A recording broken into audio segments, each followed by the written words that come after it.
I am the ocean. I'm water. I'm most of this planet. I shaped it. Every stream, every cloud, and every raindrop, it all comes back to me.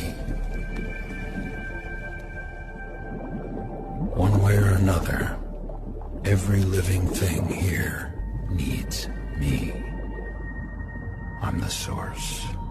I'm what they crawled out of. Humans, they're no different. I don't owe them a thing.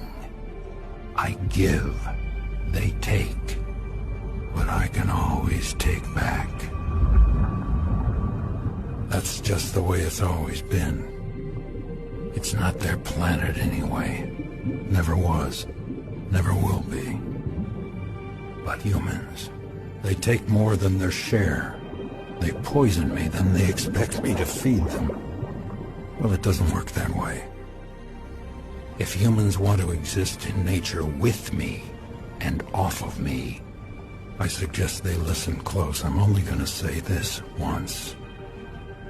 If nature isn't kept healthy, humans won't survive. Simple as that.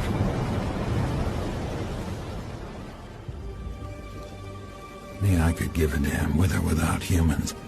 I'm the ocean. I covered this entire planet once, and I can always cover it again.